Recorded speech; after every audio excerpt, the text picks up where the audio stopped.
मित्रांनो, दोन प्रकारचे आत्मा असतात. एक चांगली आत्मा असते आणि एक वाईट आत्मा असते. तर ह्या चांगल्या आत्मांचं जे घर असतं ते खूप सुंदर आणि भव्य दिव्य असतं आणि आकर्षक देखील असतं.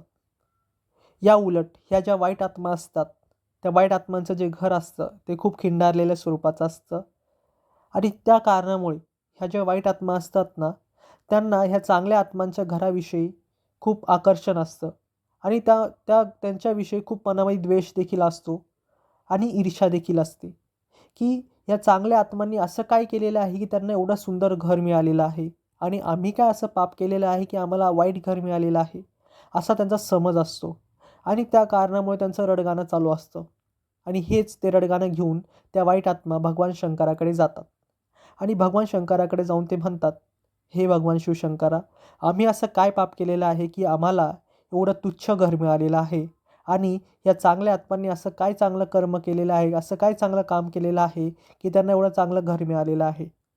त्यावर भगवान शंकर म्हणतात, की "तुम्ही जसं कर्म कराल त्याच प्रकारे तुम्हाला फळ मिळतं. तुम्ही कर्म वाईट केलेले आहेत त्या कारणामुळे तुम्हाला हे जे घर आहे ते अशा प्रकारचं मिळालेलं आहे आणि त्यांनी चांगलं कर्म केलेलं आहे त्या कारणामुळे त्यांना चांगलं घर मिळालेलं आहे." भगवान शंकराचं हे बोलणे ऐकून सुद्धा वाईट आत्मांचं जे रडगाणं असतं ते चालूच असतं आणि भगवान शंकरांना हे वाईट आत्मांचं जे रडगाणं आहे ते सहन होत नाही आणि त्या कारणामुळे ते काय करतात, वाईट आत्मांना आणि चांगल्या आत्मांना दोघांना त्यांच्या कैलाश पर्वतावरती बोलवून घेतात. आता त्यांच्या कैलाश पर्वतावरती दोघे आत्मा आल्यानंतरून ते वाईट आत्मा आणि चांगले आत्मा दोघांना म्हणतात, की तुमचे दोघांचे जे घरं आहेत ते मी नष्ट करतो आहे आणि आता मी तुम्हा दोघांना परत नवीन घर बनवण्यासाठी विटा देणार आहे. परंतु यासाठी एक अट असणार आहे. या विटा पृथ्वीवरती मनुष्य जे कर्म करतील त्यानुसार बनतील. आता पृथ्वीवरती जर एखाद्या मनुष्याने चांगले कर्म केले तर चांगल्या विटा निर्माण होतील आणि जर वाईट कर्म केले तर वाईट कर्मापासून वाईट विटा निर्माण होतील. परंतु ह्या विटा दोघीही मजबूत असणार आहे. मजबूतीमध्ये ह्या दोघी विटा सेम असणार आहे.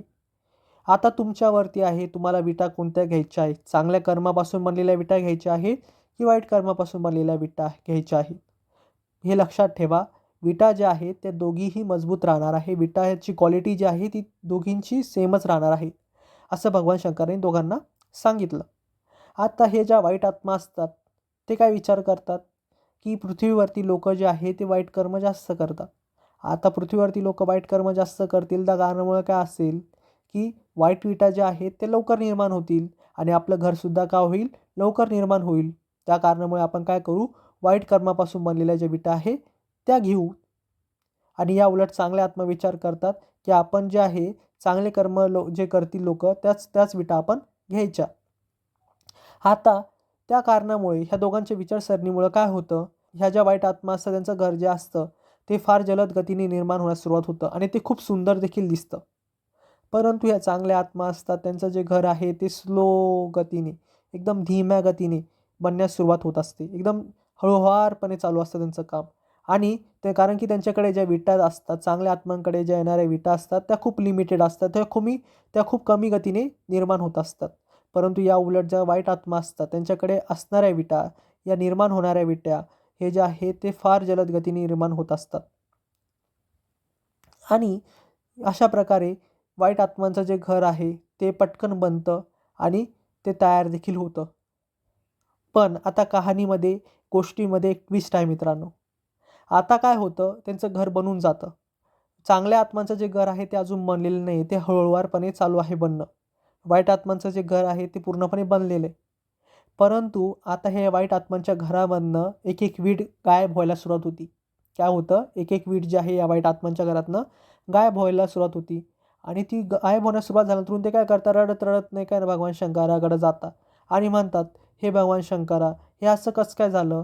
हे जे आमच्या ज्या विटा आहे, आमच्या घराच्या ज्या विटा आहे, त्या गायब होऊ राहिल्या." असा वाईट आत्मा भगवान शंकराकडे जाऊन म्हणतात. त्यावरती भगवान शंकर म्हणतो, "हे बघा, तुमच्या ज्या वाईट विटा आहे, ते तयार झाल्या होत्या. कशामुळं? जेव्हा एखादा व्यक्ती पृथ्वी तलावावरती वाईट कर्म करेल, त्यावेळी त्या वाईट विटा तयार होणार होत्या. आता त्यांनी वाईट कर्म केले, त्यामुळे तुमच्या घरासाठी लागणाऱ्या वाईट विटा ह्या निर्माण झाल्या. परंतु आता त्या मनुष्याने पृथ्वीतलावरती जे वाईट कर्म केलेले आहे त्या कर्माचं फळ मिळण्यास त्याला सुरुवात झालेली आहे.